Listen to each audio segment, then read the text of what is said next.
15 साल की राधिका की मम्मी ने मुझे बताया कि उन्हें अपनी बेटी के बारे में बहुत चिंता होती है। राधिका अब पहले जैसी नहीं रही। जब ज़्यादा पूछा तो उन्होंने बताया कि राधिका आजकल पूरा दिन मोबाइल और आईपैड पर रहती है। रात को 3 से 4 बजे सोती है और सुबह 7 बजे उठती है। पूरा दिन गुस्सा करती रहती है, सिर पकड़ के बैठती है, सारा दिन सिर दर्द होता है। स्कूल का परफॉर्मेंस भी बहुत ख़राब हो गया था और जो A+ स्टूडेंट थी वो 1-2 सब्जेक्ट्स में फेल होती थी। इन्हीं बातों को लेके उसकी राधिका की मम्मी रो पड़ी। वो इतना ज़्यादा गैजेट्स यूज़ करती थी कि राधिका को उसके फ्रेंड्स उसको गैजेट गणपति के नाम से बुलाने लगे थे।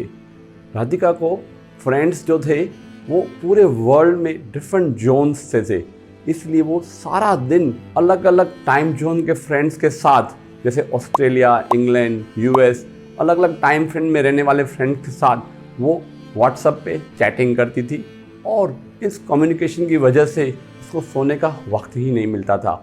राधिका अक्सर 3 या 4 बजे सोती थी और कई बार 7 बजे उठती थी और कई बार 7 बजे उठ भी नहीं पाती थी और उसके स्कूल में लगातार एब्सेंस रहती थी और उसका परफॉर्मेंस बिगड़ गया था। मैंने राधिका की मम्मी को बताया कि हम एक अच्छी मीटिंग राधिका से करेंगे और राधिका को समझाया कि आपका जो स्कूल का परफॉर्मेंस है उसके बिगड़ने की वजह ये आपकी नींद है। उतना ही नहीं, राधिका ने 15 किलो वज़न बढ़ा दिया था और मैंने उसको समझाया कम सोने की वजह से वो रात को ज़्यादा खाती थी और उसका वेट गेन हो गया था।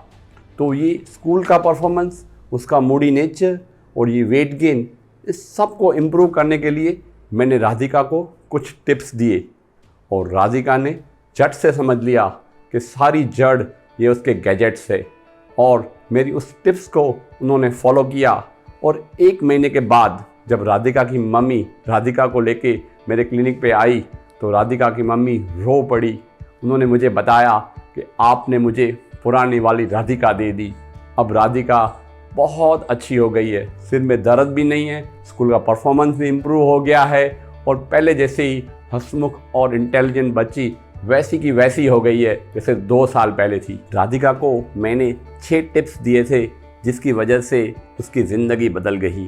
तो वो 6 टिप्स कौन से थे? सबसे पहला, मैंने राधिका को बोला आप रात को सोने का समय एक फ़िक्स कर दो और उससे डिस्कस करने के बाद हमने रात को 10 बजे का सोने का टाइम फिक्स किया और मैंने उसको बोला आप 10 बजे सोने जा रही हो तो 9 साढ़े 9 बजे ही आपकी जैसे बाकी के काम काज सारे ख़त्म हो जाने चाहिए और आप बेडरूम में जैसे 9:30 बजे पहुंच जाती हो, तब जाके आपको बाकी के जो रिचुअल्स ख़त्म करके 10 बजे सोना है। न कि पूरा काम 10 बजे तक खींच के और लेट 1 मिनट ख़त्म करके फिर सोओगी तो नींद वैसे ही नहीं आएगी।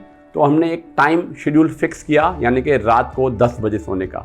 दूसरा, मैंने राधिका को बोला रात का खाना थोड़ा कम खाया करे, हैवी और स्पाइसी और तली हुई चीज़ें बिल्कुल ही ना खाएं।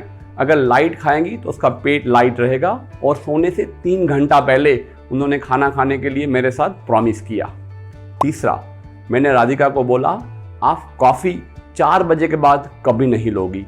सोने से 6 घंटा पहले ये स्टिमुलेंट्स अगर हम बंद कर देते हैं तो उसका असर नहीं पड़ता है रात की नींद पे। चौथा, मैंने राधिका को बोला सोने से पहले कुछ रिचुअल्स बना दो जिससे आप रिलैक्स होके सोएं। तो उन रिचुअल्स में है कि रात को आपको सोने से 1 घंटा पहले गैजेट्स को साइड में रख देने का है। सोने से पहले कुछ लोग वार्म बाथ लेते हैं, मैंने उनको बोला वो ले सकती है। थोड़ी स्ट्रेचिंग एक्सरसाइजेस नॉर्मली कर सकती है। सोने से पहले प्रेयर कर सकती है या मेडिटेशन कर सकती है और आराम से बिना किसी हड़बड़ाहट के, बिना किसी टेंशन के सो जाएगी तो उसको नींद अच्छे से आएगी। पांचवा, मैंने राधिका को बोला उठने का टाइम फिक्स होना चाहिए। तो राधिका से डिस्कस करके हमने 10 से 6 सोने का टाइम फिक्स किया जो उसने फॉलो किया। और आखिर में जिनको रात को नींद की प्रॉब्लम होती है उनको दिन में डे नैपिंग जिसको कहते हैं वो नहीं करना चाहिए और बहुत ज़्यादा लगे करना भी है तो 15-20 मिनट से ज़्यादा दोपहर को नहीं सोना चाहिए। इससे क्या होता है ना कि आपको रात की नींद की शुरुआत अच्छी हो जाती है, वरना अगर आप 2 घंटे दोपहर को सो जाते हो तो रात की आपकी नींद की शुरू में बहुत दिक्कत होती है। तो बस इन्हीं 6 बातों को उसने फॉलो किया और उसकी ज़िंदगी बदल गई। तो दोस्तों, आप भी अगर गैजेट गणपति हैं, आप भी अगर गैजेट्स का ज़्यादा यूज़ करते हैं, अगर आपको भी नींद की प्रॉब्लम है, तो मेरी इन 6 फॉर्मूलाज़ को याद ज़रूर रखना और अपनी ज़िंदगी बदल देना। Thank you.